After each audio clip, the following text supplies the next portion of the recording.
NCERT में है। Principle of inheritance and variation.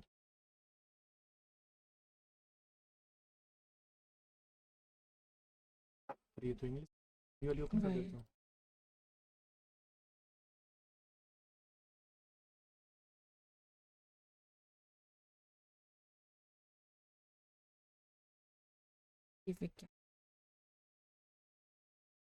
Chapter 4।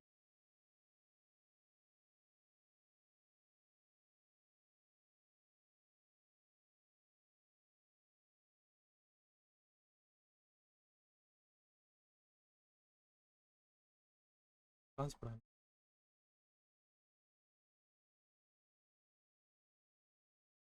पूरा पढ़ने की जरूरत नहीं है, इमेजेस वगैरह करके और बीच में ठीक है सर।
हेलो स्टूडेंट्स,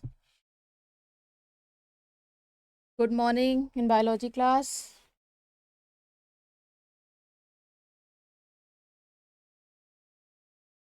तो आज के क्लास में आज का हमारा टॉपिक है बेटा सहलग्नता और पुनर्योजन।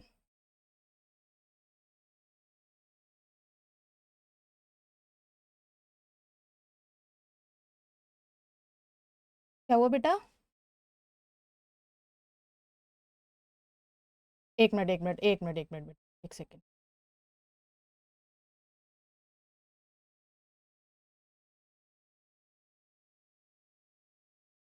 Screen share.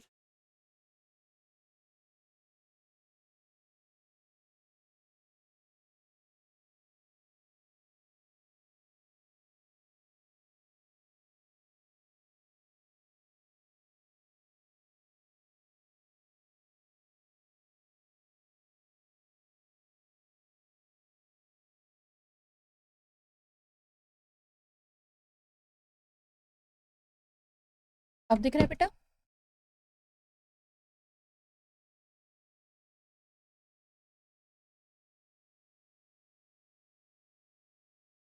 अब स्क्रीन विजिबल है, दिखाई दे रहा है?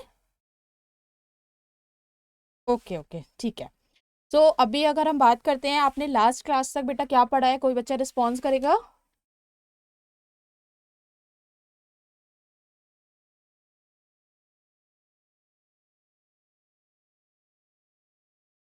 बताइए, लास्ट क्लास तक क्या टॉपिक आप लोगों ने पढ़ लिया है?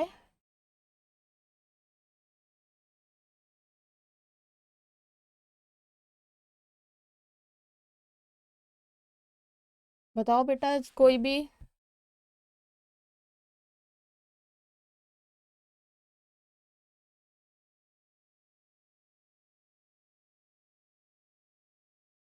किसी को याद नहीं है हमने लास्ट क्लास में क्या पढ़ा था? सब भूल गए?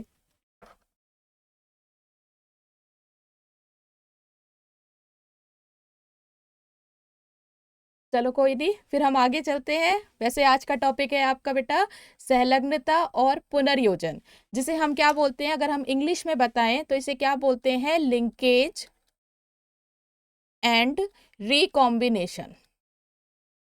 ठीक है, आपके एनसीईआरटी का 4.3.3 पार्ट है।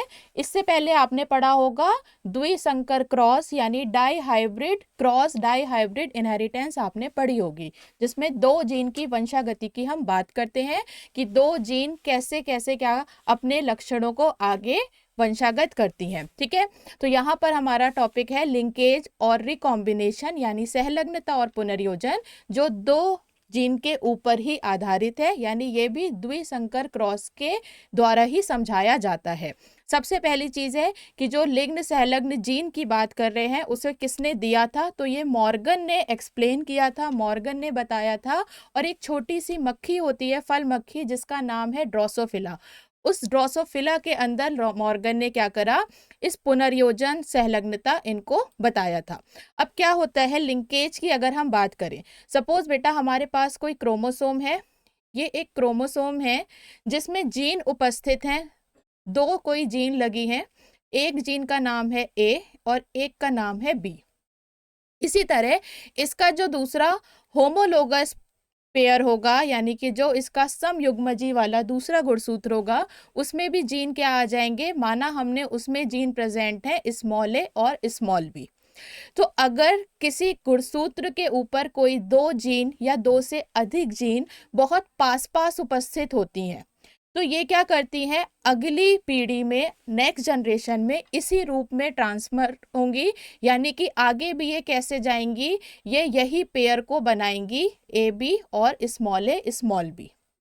अगर हमें इस प्रकार का सहयुग्म दिखाई दे रहा है कि इस प्रकार का युग्म बनता दिखाई दे रहा है जिसमें कोई नई जीन नहीं आई है, कोई चेंज नहीं आया है, तो हम उन जीन को कहते हैं, ऐसी जीन को कहा जाता है लिंक्ड जीन। लिंक्ड जीन यानी कि सहलग्न जीन, और इनकी जो वंशागति है, लिंक्ड जीन की वंशागति, उसे कहा जाता है लिंकेज यानी कि सहलग्नता। कि जब 2 या 2 से अधिक जीन पीढ़ी दर पीढ़ी एक साथ ही वंशागत होती हैं, उनमें किसी प्रकार का कोई चेंज देखने को नहीं मिलता है, तो उसे हम कहते हैं लिंक्ड जीन और उसकी वंशागति आती है लिंकेज। लेकिन अगर वहां पे कोई नया कॉम्बिनेशन बन जाए, ये मानो कि सपोज जो ए और बी जीन थे, ये स्मॉल ए स्मॉल बी, अब ये पेयर ऐसे करें कि जो कैपिटल ए है वो इस स्मॉल बी के साथ पेयर बना दे और स्मॉल ए वाला कैपिटल बी के साथ पेयर बनाए, तब जो नए युग्म बनेंगे वो क्या होंगे, capital A small B, small A capital B. अब यहाँ पे जो लक्षण प्रदर्शित होगा वो चेंज हो जाएगा, क्योंकि यहाँ पे जो अलील थे, जो जीन थे, वो कैसे हो गए, चेंज हो गए। कि जो कैपिटल ए कैपिटल बी से लक्षण दिखाई दे रहा था, अब वो कैपिटल ए कैपिटल बी से नहीं मिलेगा, वो एक नया लक्षण प्रदर्शित करेंगे।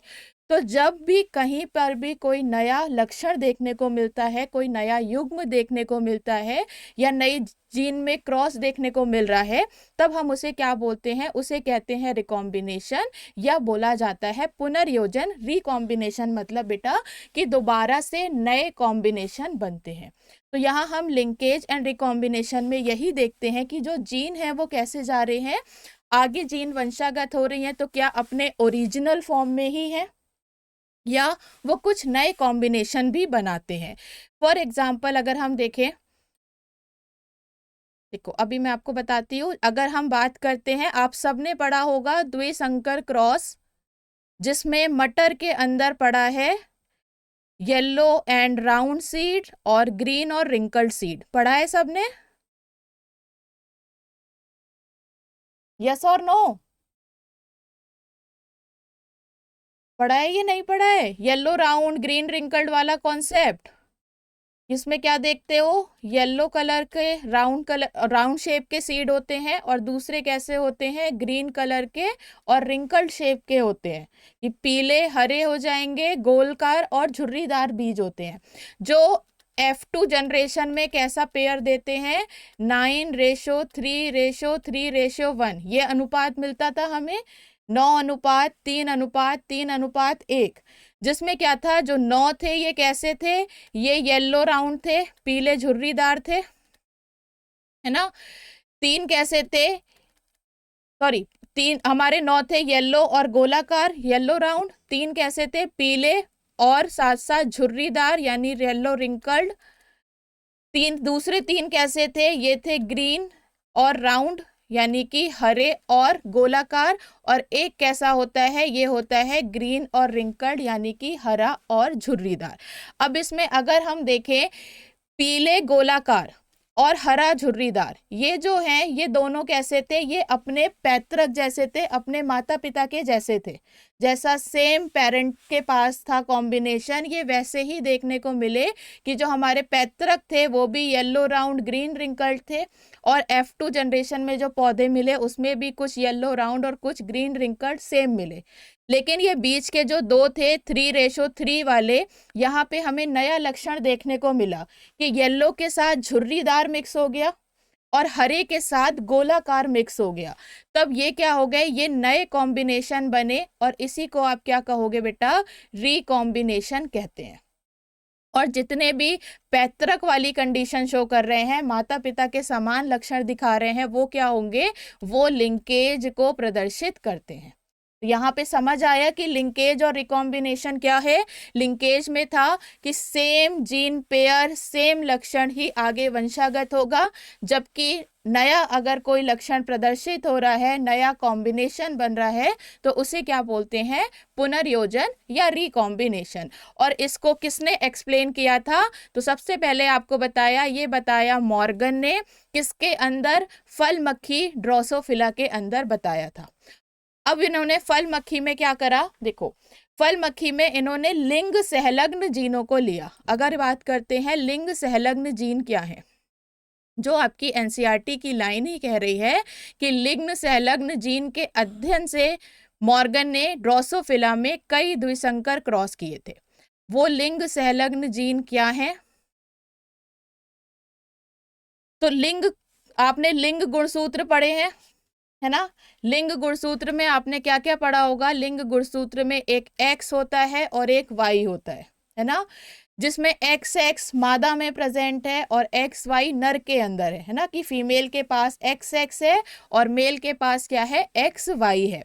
अगर इन गुणसूत्र पे सपोज ये माना ये X क्रोमोसोम है, इसके ऊपर कुछ ऐसी जीन उपस्थित हैं जो नर और मादा के छोड़कर, नर और मादा को छोड़कर कोई अलग नया लक्षण प्रदर्शित करती हैं, कि सपोज ये माना कि वो हमारे शरीर के रंग को प्रदर्शित कर रही हैं, वो आंख के रंग को प्रदर्शित कर रही हैं, तब उसको हम क्या बोलते हैं, लिंग सहलग्न जीन बोला जाता है। लिंग सहलग्न जीन का मतलब है कि जो जीन लिंग गुणसूत्र पे यानी XX XY के ऊपर उपस्थित हैं और शरीर के अनेकों लक्षणों को प्रदर्शित करती हैं, तो उन्हें कहते हैं लिंग सहलग्न जीन। इन्हीं लिंग सहलग्न जीन में क्रॉस कराकर लिंकेज और क्रॉसओवर को एक्सप्लेन किया। अब इन्होंने क्या देखा था मॉर्गन ने, कि जो क्रॉस मॉर्गन के थे ये मेंडल द्वारा मटर में किए गए द्विसंकर क्रॉस के समान थे, कि जैसे हमने मटर के पौधे वाला क्रॉस किया था येलो राउंड ग्रीन रिंकल्ड, वैसे ही क्रॉस उन्होंने ड्रोसोफिला में भी कराए अलग लक्षण को लेकर। ठीक है, जैसे अगर देखें उदाहरण के लिए मॉर्गन ने जो लक्षण लिए, तो देखो आपको ये डायग्राम दिखाई दे रहा है। मॉर्गन ने ये दो क्रॉस कराए, एक है क्रॉस ए और दूसरा है क्रॉस बी। क्रॉस ए में क्या है, ये लक्षण, ये हमारा जो चिन्ह है ये मादा को प्रदर्शित करता है और ये वाला चिन्ह किसे प्रदर्शित करता है, नर को। तो यहाँ जो मादा ड्रोसोफिला थी उसके पास ये दो गुणसूत्र हैं, कौन कौन से, दोनों ही XX गुणसूत्र हैं। कि मादा में क्या होता है, XX पेयर होता है और नर के पास क्या होता है, XY पेयर होता है। तो इन मादा में क्या है, XX पेयर है और नर के पास क्या है, ये X है, और जो ऐसा बेटा ये छड़ी के आकार का होता है मुड़ा हुआ सा, इसे हम कहते हैं Y गुणसूत्र। यहां तक चीजें समझ में आ रही है, समझ में आ रहे हैं तो रिएक्ट करिए, और कहीं भी डाउट है तो पूछना बेटा, ठीक है। तो यहाँ पर क्या देखने को मिल रहा है, मादा में कैसा है, XX गुणसूत्र है, नर के पास XY है। अब इनमें उन्होंने कुछ लक्षणों को देखा। क्या लक्षण थे, कि जो XX क्रोमोसोम है वो देखा कि जो मादा है वो पीले रंग की और श्वेत रंग की है, मतलब कि उसके पास क्या है कि वहां पे पीला और श्वेत ये लक्षण देखने को मिल रहा है, पीला सफेद कंडीशन, कि उनकी जो शरीर है वो येलो कलर का है और जो उनका आई कलर है वो कैसा है, वाइट है। ठीक है, पीला श्वेत का मतलब क्या है, पीले श्वेत का मतलब है कि इनका शरीर कैसा है, येलो बॉडी है और आंखों का रंग कैसा है, वाइट आईज है। ठीक है। नर में क्या बोला है? नर में बोला है वन्य प्रकार। वन्य प्रकार का मतलब है डोमिनेंट लक्षण। आपने डोमिनेंट रिसेसिव पढ़ा होगा, प्रभावी अप्रभावी। तो ड्रोसोफिला में जो शरीर का रंग और आंख का रंग प्रभावी अवस्था में है, वो कैसा होता है? वो होता है ब्राउन कलर, यानी बॉडी कैसी होगी? ब्राउन बॉडी होगी। और आंखों का रंग कैसा होता है? Red colour. तो आंख कैसी हो जाएंगी? रेड आई। ठीक है। अब येलो बॉडी वाइट आई जो फीमेल थी मादा, इसके लिए जीनोटाइप यानी जीन्स लिए YY और WW। वही मेल वन्य प्रकार जिसमें क्या था? ब्राउन बॉडी रेड आई, इनके लिए जो जीनोटाइप लिया वो क्या लिया? Y+W+। ठीक है। अब आपको क्या देखने को मिल रहा है कि मादा के केस में दोनों गुणसूत्र पर जीन उपस्थित है, जबकि नर के केस में क्या है? जीन सिर्फ एक ही गुणसूत्र पर है, दूसरे पे नहीं है। ऐसा क्यों है? कोई बता सकता है? कौन बताएगा? बताओ। ऐसा साफ देखने पे पता चल रहा है बेटा कि ऐसा क्यों है? मादा के केस में दोनों गुणसूत्र पर जीन है, जबकि नर के केस में सिर्फ एक ही गुणसूत्र पर जीन है। कौन सा बच्चा बताएगा? कोई तो जवाब दीजिए।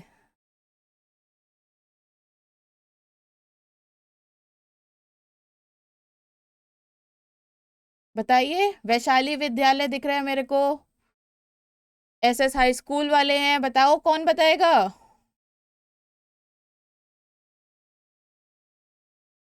सब डेली इतना शांत ही रहते हो? ऐसे शांत रह के पढ़ते हो?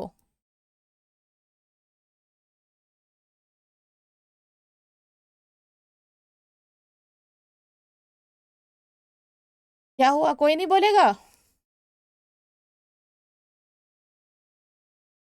अनम्यूट नहीं हो रहा है?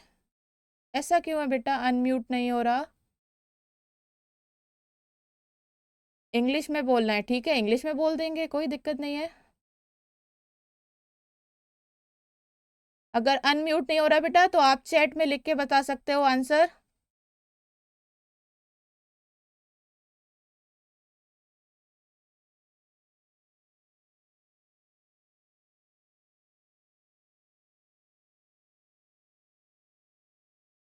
हाँ जी, क्वेश्चन हमने ये पूछा था कि यहाँ जो दिखाई दे रहा है XX दोनों गुणसूत्रों पर यहाँ पर जीन उपस्थित है, जबकि नर के पास सिर्फ एक ही गुणसूत्र पर जीन है। ऐसा क्यों?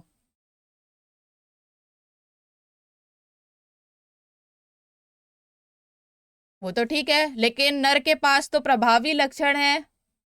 हमने सिर्फ ये पूछा कि जीन की जो उपस्थिति आपको दिखाई दे रही है बेटा, वो मादा के केस में फीमेल के पास दोनों गुणसूत्र क्रोमोसोम पे है, जबकि मेल के पास सिर्फ एक ही क्रोमोसोम पर है। ऐसा क्यों है? चलो बताते हैं। ऐसा इसलिए है क्योंकि ये जो लक्षण हमने लिए, येलो बॉडी वाइट आई, ब्राउन बॉडी रेड आई, ये दोनों लक्षणों की जो जीन है वो कहाँ उपस्थित होती है? एक्स क्रोमोसोम पर उपस्थित होती है। ठीक है। तो मादा के पास यानी फीमेल के पास 2X क्रोमोसोम है, इसलिए दोनों क्रोमोसोम पर जीन उपस्थित है, जबकि मेल के पास सिर्फ एक ही X क्रोमोसोम है, तो मेल के पास वो एक ही क्रोमोसोम पे दोनों जीन उपस्थित होंगी। क्लियर हो गया? ठीक है कि फीमेल में 2 क्रोमोसोम तो दोनों पे जीन, मेल में एक X क्रोमोसोम, इसलिए उस एक ही X के ऊपर जीन उपस्थित होगी। अब यहाँ पर मेल के एक ही गुणसूत्र पे क्रोमोसोम पे जीन है, फिर भी मेल कैसा है? मेल हमने बोला वन्य प्रकार, यानी कि मेल डोमिनेंट है ना। ये बताया कि एक ही गुणसूत्र पर है फिर भी वो डोमिनेंट है। तो क्या दिखा रहा है यहाँ पे कि एक गुणसूत्र पे होने के बावजूद वो लक्षण को प्रदर्शित कर रहा है, इसीलिए उसका लक्षण कैसा है? प्रभावी प्रकार का है, यानी डोमिनेंट है। और अप्रभावी कैसा होता है? कि जब जीन अपने कैसे होंगी? होमोजाइगस पेयर में उपस्थित होंगी, तब अगर वो लक्षण प्रदर्शित करती हैं तो उसे क्या कहते हैं? अप्रभावी। तो फीमेल कैसी है? फीमेल यहाँ पर रिसेसिव है, जबकि मेल कैसा है? मेल है डोमिनेंट। तो सबसे पहले मॉर्गन ने ड्रोसोफिला में ये दो लक्षणों को लेके क्रॉस कराया, एक लिया yellow body white eye female और दूसरा लिया brown body red eye male. अब यहाँ जो जीनोटाइप मिला वो क्या था, capital Y capital Y capital W, ये फीमेल है। इसका क्रॉस कराया किससे, मेल के साथ, जिसमें क्या मिला, वाई प्लस डब्लू प्लस। ठीक है, ये एक गुणसूत्र था। अब जब इनसे प्रोजेनी बनेगी, यानी इनसे बनने वाली जो F1 जनरेशन होगी, उस जनरेशन में क्या देखने को मिलेगा कि फीमेल के पास XX क्रोमोसोम थे, तो यहाँ से एक X क्रोमोसोम डॉटर पे जाएगा और एक X क्रोमोसोम सन के पास जाएगा, जो भी F1 में होगा मेल। इसी तरह मेल के पास XY क्रोमोसोम है, तो इसका एक X एक संतान में जाएगा और दूसरा Y क्रोमोसोम दूसरी संतान में जाएगा, जिससे क्या है, जहां पर XX की कंडीशन है वहां क्या देखने को मिलेगा, YW और Y प्लस W प्लस का कॉम्बिनेशन देखने को मिलेगा। और XY वाले में X का इधर से X आया है तो YW जीन आ जाएगी, लेकिन यहाँ पे क्या है, दूसरा Y क्रोमोसोम के ऊपर कोई भी जीन उपस्थित नहीं है, तो दूसरा Y chromosome as it is आ जाएगा, जिसमें कोई जीन नहीं है। तो अब आप यहाँ पे देखो कि जब इन दोनों पेरेंट में क्रॉस करके F1 जनरेशन मिली, तो उस F1 जनरेशन में क्या देखने को मिला, F1 जनरेशन में दो XX क्रोमोसोम ऐसे आए, जिसमें एक के पास YW जीन थी और दूसरे के पास Y प्लस W प्लस है, यानी ये वाला X क्रोमोसोम इस मादा से आया और दूसरा वाला X क्रोमोसोम नर से आया, है ना, मेल से आया। वही दूसरा कॉम्बिनेशन क्या बना, एक X पे YW था और दूसरा Y था, तो ये वाला X क्रोमोसोम इस मदर से आया होगा और Y वाला क्रोमोसोम फादर से आया होगा। ठीक है, तब यहाँ पे जो कॉम्बिनेशन है, अब देखो Y प्लस W प्लस को हम डोमिनेंट मान रहे थे, तो अब जो यहाँ पर ये फीमेल बनी, ये फीमेल कैसी हो गई, वाइल्ड टाइप की, वन्य प्रकार, यानी इस फीमेल पे क्या लक्षण देखने को मिला, यहाँ मिला ब्राउन बॉडी रेड आई। जबकि दूसरा जो मेल बना, उस मेल पे सिर्फ YW ही उपस्थित थे, Y प्लस W प्लस नहीं था, यानी डोमिनेंट जीन यहाँ नहीं थी, तो इस वजह से ये कैसा देखने को मिला, अब जो यहाँ सन बना वो हो गया येलो बॉडी वाइट आई वाला। ठीक है, ये तो अभी सिंपल आपने बेटा जैसे डाई हाइब्रिड क्रॉस में किया था, येलो राउंड एंड रिंकल्ड और ग्रीन के बीच में, वैसा ही यहाँ पे अभी तक आपको देखने को मिला। अब जो चेंज आएगा वो चेंज कहाँ पर आएगा, जब हम इस F1 पीढ़ी का जो है मेल फीमेल, इनके बीच में क्रॉस करेंगे, तब F2 जनरेशन में जो आएंगे वहां पे हमें लिंकेज और रिकॉम्बिनेशन देखने को मिलेगा। ठीक है, कि यहाँ पे क्या होगा, नेक्स्ट वाले में हमें F2 जनरेशन में लिंकेज और रिकॉम्बिनेशन देखने को मिलता है। तो देखो आगे हम अगर बात करते हैं इसमें, अब आप देखो F2 पीढ़ी में इन्हें कितने पेयर देखने को मिल रहे हैं, जो F2 पीढ़ी है यहाँ पर ये भी F2 पीढ़ी है और ये भी F2 पीढ़ी है, यानी जब हम F1 को आपस में क्रॉस कराएंगे तब उनसे यहाँ देखने को मिल रहे हैं 8 प्रकार की प्रोजेनी उत्पन्न होंगी, यानी 8 प्रकार की प्रोजेनी बनेंगी। वो कैसे बनेंगी उनको समझते हैं। तो हमारे पास जो ऊपर पेरेंट बने वो कैसे थे, एक YW और Y प्लस W प्लस वाला पेयर था, ये बना था F1 में, और दूसरा पेयर क्या बना, YW with Y chromosome,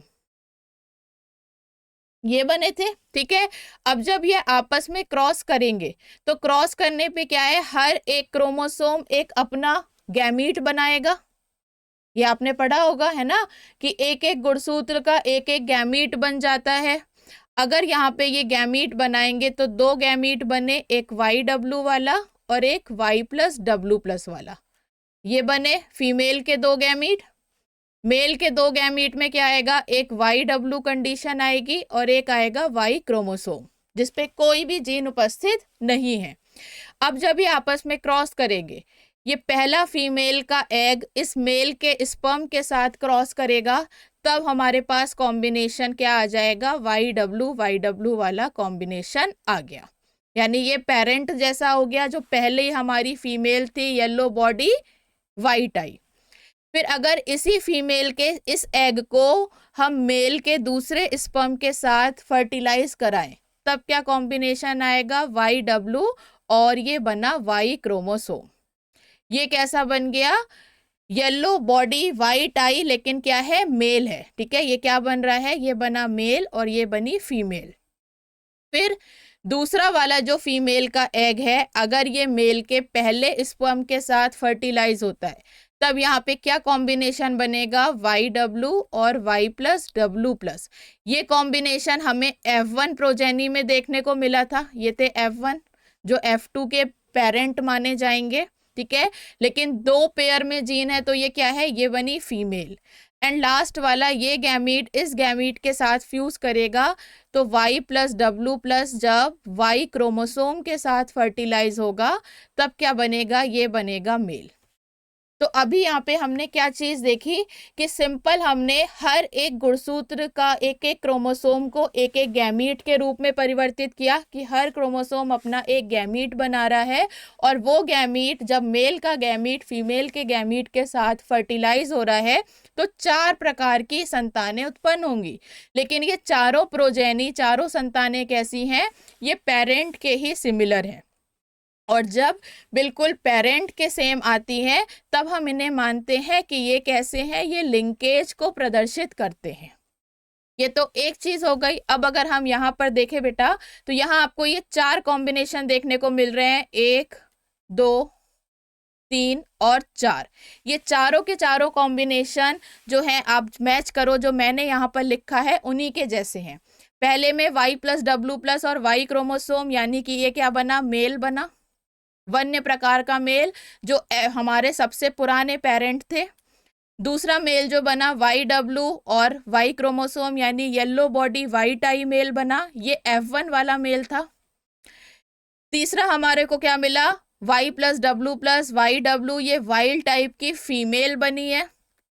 wild type female कब बनी थी, F1 प्रोजेनी में। और YW ये फीमेल बनी हमारी कौन सी, जो हमारा प्योर पेरेंट था।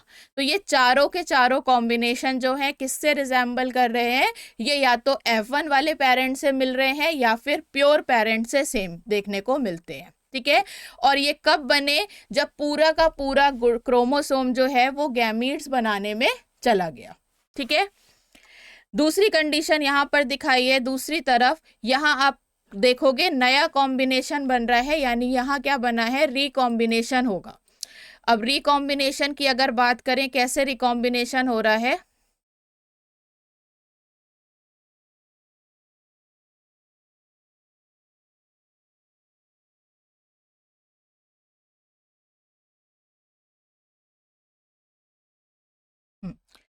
रिकॉम्बिनेशन में हमने बताया, देखो अब यहाँ पे जो फीमेल का गुणसूत्र था, एक गुणसूत्र जिसपे क्रोमोसोम येलो बॉडी वाइट आई की जीन थी, और दूसरा F1 वाले में क्या था, ब्राउन बॉडी वाइट आई की जीन उपस्थित थी। ठीक है, अब अगर हम इनके बीच में क्या करा दें, क्रॉसिंग ओवर करा दें। क्रॉसिंग ओवर जानते हो आपने सेल डिवीजन वाले चैप्टर में पढ़ा होगा बेटा, कि सेल डिवीजन में अगर हम बात करते हैं मियोसिस की, तो मियोसिस के प्रोफेज फर्स्ट के पैकिटीन स्टेज में क्या होता है, क्रॉसिंग ओवर होता है, जिसमें 2 गुणसूत्र या 2 क्रोमोसोम अपना कुछ भाग आपस में एक दूसरे से एक्सचेंज कर लेते हैं। मतलब कि जो ये पहले वाले का Y जीन है, अगर ये इस W+ वाले के साथ जुड़ जाए और दूसरा Y+ जीन इस W के साथ जुड़ जाए, तो नया कॉम्बिनेशन क्या देखने को मिलेगा, एक क्रोमोसोम पे YW+ जीन उपस्थित होगी और दूसरे क्रोमोसोम पे क्या होगा, Y+W जीन उपस्थित होगी।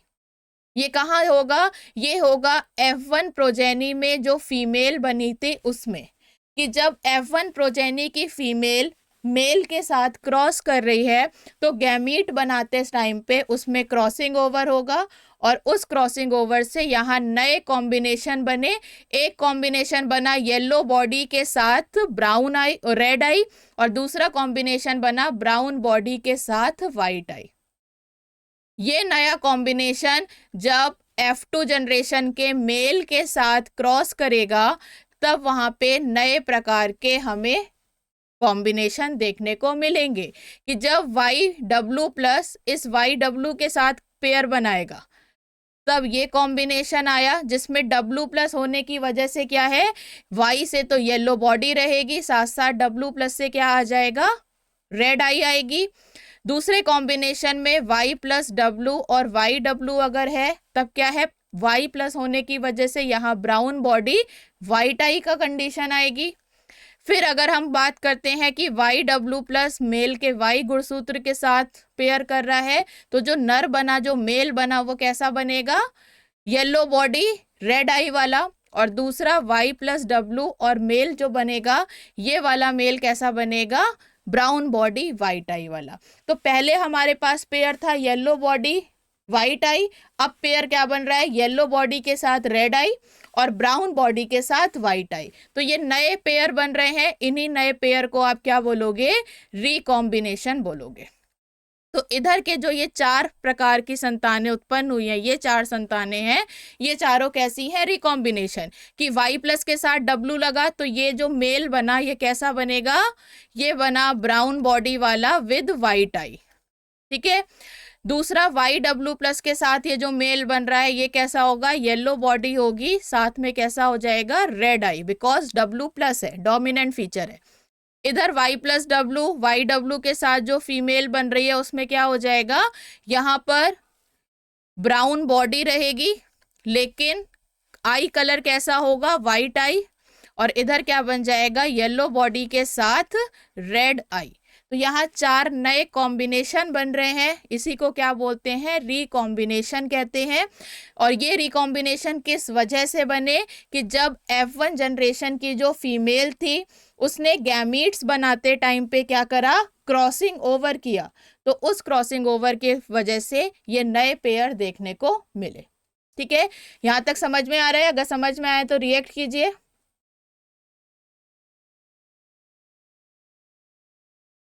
ठीक है, बाकी इसके आगे का जो भी टॉपिक है वो हम फिर कल की क्लास में कंप्लीट करते हैं। ठीक है, इसको एक बार अच्छे से आप यहाँ तक अच्छे से पढ़ लेना, समझ लेना, और कोई भी डाउट हो तो कल मैं आप सबके पहले डाउट भी ले लूंगी और फिर आगे हम इसे कंटिन्यू कर लेंगे। ठीक है, तो कल मिलते हैं, तब तक के लिए बाय बाय, टेक केयर, और अच्छे से अपनी प्रिपरेशन करते रहना। ओके, तो बाय बाय स्टूडेंट्स।